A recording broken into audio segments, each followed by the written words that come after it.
Hi hello ನಮಸ್ಕಾರ friends, welcome back to Meghna's cooking channel.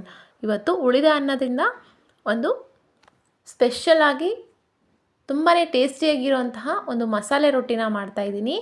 ತುಂಬಾ ಚೆನ್ನಾಗಿರುತ್ತೆ. ನೀವು ಒಂದು ಸಾರಿ ಟ್ರೈ ಮಾಡಿ. ಹಾಗೆ ಟೇಸ್ಟ್ ಹೇಗೆ ಬಂತು ಅಂತ ಲೈಕ್ ಮಾಡಿ ಕಮೆಂಟ್ ಮೂಲಕ ತಿಳಿಸಿ. ಮೊದಲಿಗೆ ಒಂದು ಬೌಲಷ್ಟು ಉಳಿದ ಅನ್ನ ತಗೊಂಡಿದ್ದೀನಿ. ಅದನ್ನು ಜಾರಿಗೆ ಹಾಕಿಬಿಟ್ಟು ಹಾಗೆಯೇ ಒಂದು 3 ಹಸಿರುಮೆಣಸಿಕಾಯಿ, ಸ್ವಲ್ಪ ಕರಿಬೇವನ್ನ ತೊಗೊತಾ ಇದ್ದೀನಿ. ಇದನ್ನು ಕೂಡ ಇದಕ್ಕೆ ಹಾಕಿ ಸ್ವಲ್ಪ ಕೊತ್ತಂಬರಿನ ಹಾಕ್ತಾಯಿದ್ದೀನಿ. ಖಾರನ ಸ್ವಲ್ಪ ಜಾಸ್ತಿ ಹಾಕ್ಕೊಳ್ಳಿ.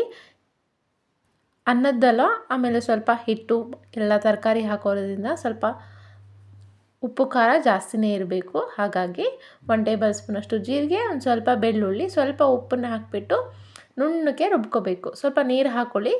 ಹಾಗೆಯೇ ರುಬ್ಕೋಕ್ಕೆ ಸರಿ ಹೋಗಲ್ಲ. ಈ ರೀತಿ ರುಬ್ಬಿದ ನಂತರ ಒಂದು ದೊಡ್ಡ ಪಾತ್ರೆಗೆ ರುಬ್ಬಿರೋಂತಹ ಮಿಶ್ರಣನ ಹಾಕ್ತಾಯಿದ್ದೀನಿ. ಹಾಕ್ಕೊಂಡ್ಬಿಟ್ಟು ಇದಕ್ಕೆ ಕೆಲವೊಂದು ಹಿಟ್ಟನ್ನ ಸೇರಿಸ್ಕೋಬೇಕು. ಹಾಗಾದರೆ ತುಂಬಾ ಚೆನ್ನಾಗಿ ಬರುತ್ತೆ.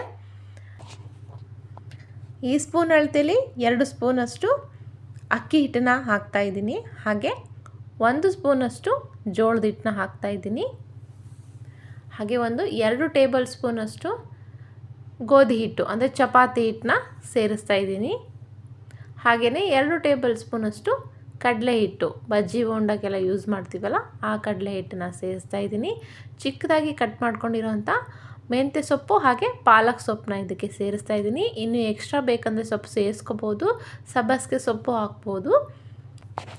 ಹಾಗೆಯೇ ತುರಿದಿರೋವಂತಹ ಸ್ವಲ್ಪ ಕ್ಯಾರೆಟು, ಸ್ವಲ್ಪ ಮೂಲಂಗಿ, ಚಿಕ್ಕದಾಗಿ ಹೆಚ್ಚಿರುವಂತಹ ಸ್ವಲ್ಪ ಜಾಸ್ತಿನೇ ಈರುಳ್ಳಿನ ಹಾಕ್ತಾಯಿದ್ದೀನಿ. ಇದಕ್ಕೆ ಈರುಳ್ಳಿ ಜಾಸ್ತಿ ಇದ್ದರೆ ತುಂಬಾ ಚೆನ್ನಾಗಿ ಬರುತ್ತೆ. ಎಲ್ಲನೂ ಹೀಗೆ ಚೆನ್ನಾಗಿ ಮಿಕ್ಸ್ ಮಾಡ್ಕೋಬೇಕು. ಹಿಟ್ಟು, ರುಬ್ಬಿರೋವಂತಹ ಹಿಟ್ಟು, ಸೊಪ್ಪು, ತರಕಾರಿ ಎಲ್ಲ ಚೆನ್ನಾಗಿ ಮಿಕ್ಸ್ ಮಾಡಿಕೊಂಡು ಈ ರೀತಿ ಮಾಡ್ಕೋಬೇಕು. ಹಾಗೆಯೇ ಒಂದು ಟ್ರಾನ್ಸ್ಪರೆಂಟ್ ಪೇಪರ್ನ ತೊಗೊಂಡ್ಬಿಟ್ಟು ಅದಕ್ಕೆ ಮೇಲ್ಗಡೆಯಿಂದ ಸ್ವಲ್ಪ ಆಯಿಲ್ನ ಹಚ್ತಾಯಿದ್ದೀನಿ.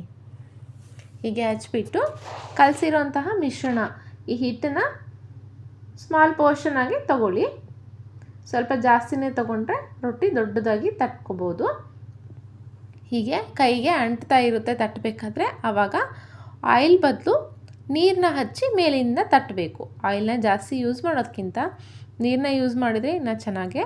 ಹಾಗಾಗಿ ನೀರನ್ನ ಹಚ್ಚಿಬಿಟ್ಟು ಈ ರೀತಿ ತೆಳುವಾಗಿ, ಎಷ್ಟು ತೆಳುವಾಗಿ ತಟ್ತಿರಲ್ಲ ಅಷ್ಟು ತೆಳುವಾಗೆ ತುಂಬಾ ಚೆನ್ನಾಗಿ ಬರುತ್ತೆ ರೊಟ್ಟಿ.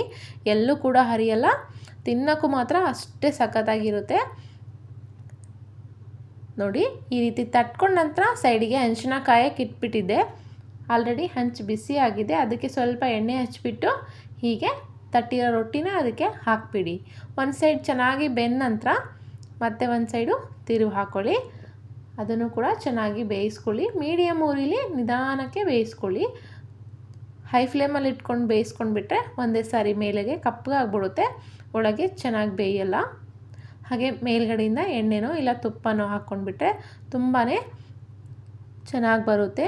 ನೋಡೋಕ್ಕೆ ಎಷ್ಟು ಚೆನ್ನಾಗಿದೆಯೋ ತಿನ್ನೋಕ್ಕೂ ಕೂಡ ಅಷ್ಟೇ ಸೂಪರಾಗಿರುತ್ತೆ. ನೀವು ಒಂದು ಸಾರಿ ಟ್ರೈ ಮಾಡಿ. ವಿಡಿಯೋನ ಕೊನೆ ತನಕ ನೋಡಿದ್ದಕ್ಕೆ ಧನ್ಯವಾದಗಳು.